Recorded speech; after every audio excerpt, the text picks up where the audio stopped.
El milagro del Vístula, la Virgen contra los bolcheviques. Para los bolcheviques el nuevo Estado polaco era la entrada militar a Europa. Los bolcheviques querían aprovechar la debilidad de una Europa agotada por la guerra mundial y salpicada de revueltas y descontentos para imponer la revolución comunista en todo el continente. Fuente: El debate. El 15 de agosto de 1920 se libró una de las batallas más decisivas y desconocidas del siglo XX en Polonia. Se produjo a las afueras de Varsovia, a lo largo de la línea del río Vístula.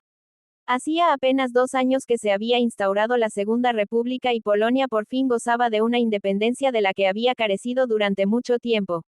La había perdido en 1795, tras la tercera partición de la mancomunidad polaco-lituana, y la acababa de recuperar.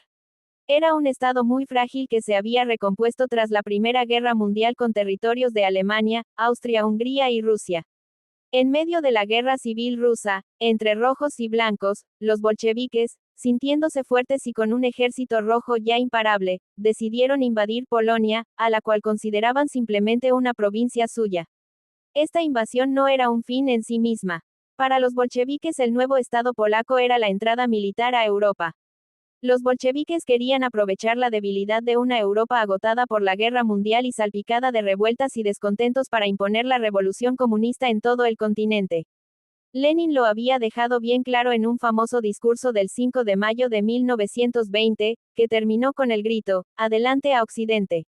Por el cadáver de la Blanca Polonia al corazón de Europa. Polonia era el camino más directo para plantarse en Berlín y París. El imponente ejército rojo fue arrollando todos los obstáculos a su paso y se presentó, sin ningún contratiempo, ante las puertas de Varsovia. Todo estaba humanamente perdido debido a la desproporción de fuerzas, material y preparación. Europa, para colmo, rehuyó ayudar a Polonia. No envió ni tropas ni permitió venta de armamento. Solo Hungría envió 30.000 efectivos que nunca llegaron al quedar inmovilizados por el gobierno socialista de Checoslovaquia. Para los polacos, la inexplicable victoria ante los bolcheviques, y ante una situación tan adversa, se debió a lo que llamaron el milagro del Vístula. Los hechos fueron documentados con testimonios tanto de polacos como de bolcheviques por un jesuita, el padre Dr. Józef Maria Bartnik. La victoria se produjo el día de la Asunción, un 15 de agosto de 1920. En la memoria de los católicos estaba muy presente la profecía de la Virgen en Fátima sobre Rusia y la expansión de sus errores. El episcopado polaco escribió una carta al Papa Benedicto XV, que decía: "Durante 2 años, nuestro país ha estado luchando contra los enemigos de la cruz de Cristo, contra los bolcheviques. Si Polonia sucumbe al ataque bolchevique, el mundo entero se verá amenazado con la derrota. Un nuevo diluvio nos inundará". El episcopado polaco hizo un llamamiento a los obispos del mundo, que decía: "Porque no somos los únicos que estamos amenazados. Para el enemigo, Polonia es solo un trampolín en el camino hacia la conquista del mundo entero. Aquellos que dirigen el bolchevismo llevan en su sangre el odio eterno por Cristo. El bolchevismo es la encarnación viviente y revelación del espíritu del anticristo en la tierra". Desde que las fuerzas bolcheviques habían penetrado en Polonia, se realizó, en la católica nación, una cruzada de oraciones. Todas las iglesias estaban abiertas las 24 horas del día y los fieles acudían sin cesar. Mientras, iban llegando a Varsovia los aterradores testimonios de cómo los comunistas asesinaban a los intelectuales y sacerdotes que encontraban a su paso. La misma táctica que años más tarde utilizarían con la matanza de Katyn, donde pretendieron descabezar a Polonia de su inteligencia. La Polonia católica suplicaba un milagro humanamente imposible.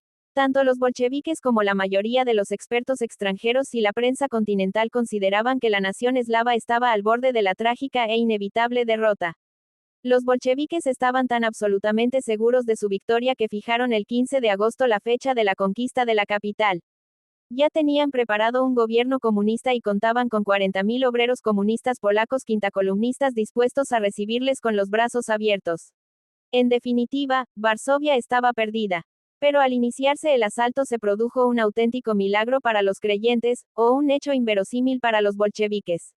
Desde ambos bandos contendientes, se vio en el cielo una figura de la patrona de Varsovia, la Madre de la Gracia. Los testigos aseguraron verla con escudos protegiendo la ciudad. Hay testimonios de cientos de bolcheviques, curtidos en 1000 batallas y ateos hasta el tuétano, que quedaron aterrorizados y abandonaron sus armas, munición y cañones. Ello permitió un contraataque de las escasas fuerzas del mariscal Pilsudski que inexplicablemente hicieron retroceder al ejército rojo muy superior en hombres y medios. Hoy en día, todavía nadie es capaz de explicar la repentina retirada del ejército rojo que permitió un contraataque victorioso de las escasas tropas polacas que defendían la ciudad desde las orillas del Vístula. La historia oficial otorga el mérito de la victoria al genio del mariscal Pilsudski. Sin embargo, muchos expertos y militares de alto rango de la época señalaban que Pilsudski carecía de formación militar y que su plan previo era propio de un aficionado. En la Polonia ocupada posteriormente por la URSS, nunca se habló de este excepcional hecho que quedó sumido en el olvido. Solo los más devotos lo fueron transmitiendo de generación en generación y gracias al jesuita mencionado, Joseph Maria Bartnik, ha quedado recogido en papel. La alegría de Polonia duraría poco. Todos sabemos cómo la invasión alemana en comandita con los soviéticos, precipitó la Segunda Guerra Mundial y nuevamente el sufrimiento del pueblo polaco que aún así consiguió conservar su fe hasta nuestros días.